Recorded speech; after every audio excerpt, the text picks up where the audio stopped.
part two to my ex-JW story.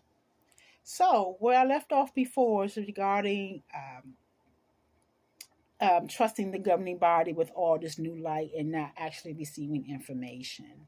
I spoke about the doubts that I had with the teaching, as the old teaching, as well as the new teaching, and the questions I had that couldn't be answered.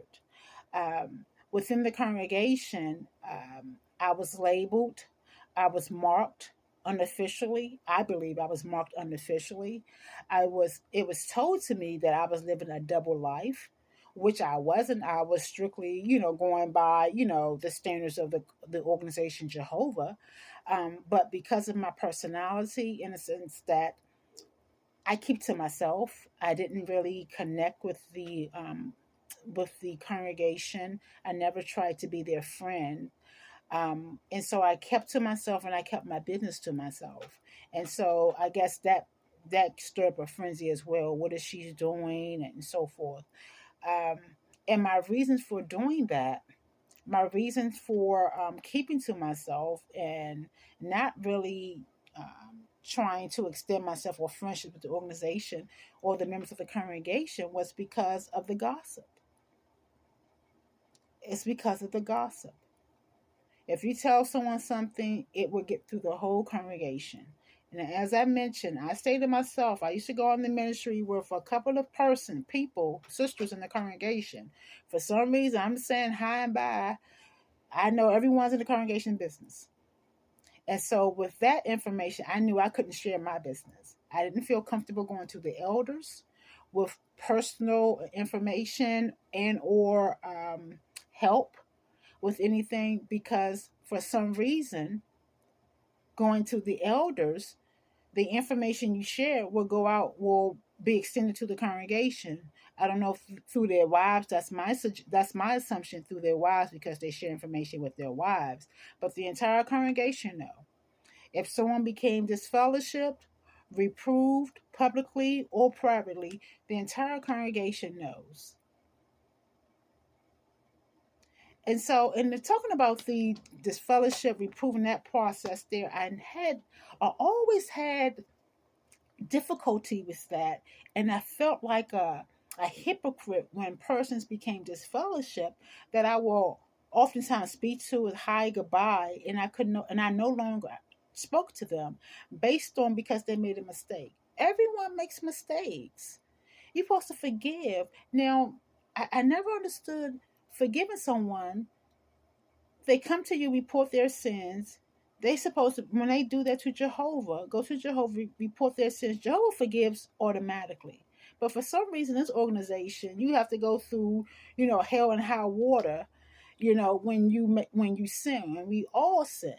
And I just didn't understand or believe in or support the fact that when someone is disfellowship, especially a young person, their family will disown them. That's when they need their love and affection and support the most. This is Jehovah's Witnesses. What's their whole community? You take away the community, what will they have? And so I never that always seemed harsh, the disfellowshipping practice. Harsh, whereas the individual could not associate with their family, their support system. I have seen parents shun their kids. In one particular case, this is the extreme case. We had this sister who became disfellowshipped, and I don't know how long, maybe a year or two, or a year or something like that. She was already sickly prior to her becoming disfellowship. But in the midst of her being disfellowship, she passed away. In that time, she had to move out of her parents' home, stay with relatives. And so during that time also, she wasn't speaking with her parents. So that's awful for her to pass away. And you have living parents, who refuse to speak with you. And then you pass away, the child pass away. That just seems so harsh to me. I never understood it, even though I practiced, I followed in suit with the disfellowshipping of congregation members. It never sat well with me. It never. And to this day, it still doesn't feel right with me. So back to their teachings, it just didn't make sense. One plus one equals two. But with them, one plus one do not equal two, and you can't ask questions. You're not supposed to ask questions for some odd reason. I also recall in the congregation about the assignments. Now, granted, most of the women in the congregation, their assignments is cleaning. I can clean. I don't mind cleaning, but I have a brain. I can count literature booklets. I can do accounting. Why why was I just the sisters are just boxed into doing remedial work? Granted, it's all for the Lord, all for Jehovah. I understand that, but it is more to me. Why couldn't we spice it up a little bit? I didn't. I still don't understand that. I still don't understand. I just felt lost in the congregation. I felt lost among Jehovah's Witnesses. I didn't understand their teaching right now. I do not understand their teaching. I recall one particular time in the ministry, we knocked on the door to this older guy, and offering him a home Bible study in our literature.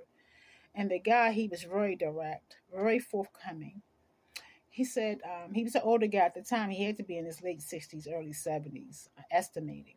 He said, "Oh man, you guys talking about that same talk. You was talking about that talk when my grandmother was living. She's dead and gone now, and I'm almost dead and gone. Y'all still talking about that talk." And I had to laugh because, in my mind, privately, I was agreeing with him.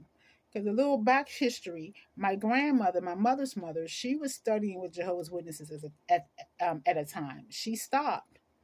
She had her doubts, or she stopped, but she was studying at a point in time.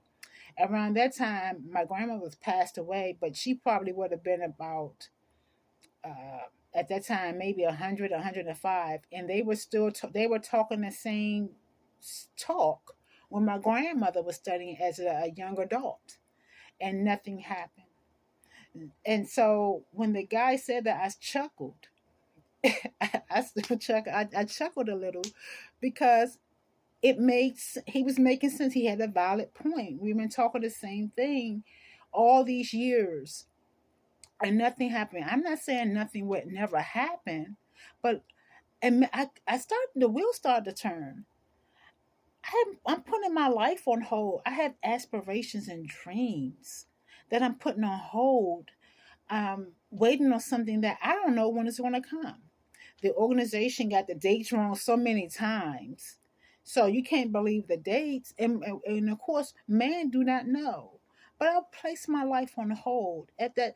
When I left Jehovah's Witnesses, I have been in the organization for over 20 years. 20 years, and unhappy.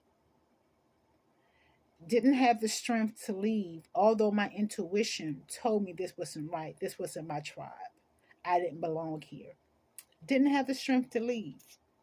So I wasted 20 years of my life. Granted, when I was leaving, when I decided to leave, to finally leave, I had so much anger inside of me. Anger not at the organization, but angry with myself because I wasted so much time with something I didn't believe in.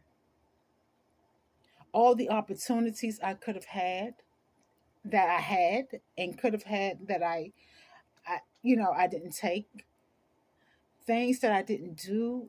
I felt lost. I felt hurt leaving the organization. I didn't know myself. I didn't know what I like, what I didn't like. The organization told you what to like, what type of entertainment to have, how to dress, how to speak, what type of work you can have or you should go after. I didn't know who I was. So now this is a journey since 2016, 2017 to now. This has been a journey of me discovering who I am, what I like, what I don't like, and to question myself, why don't I or why do I? Opposed to just listening to someone telling me what I should and shouldn't do without having a thought for myself. So I don't want this video to get long either. So tune in for part 3.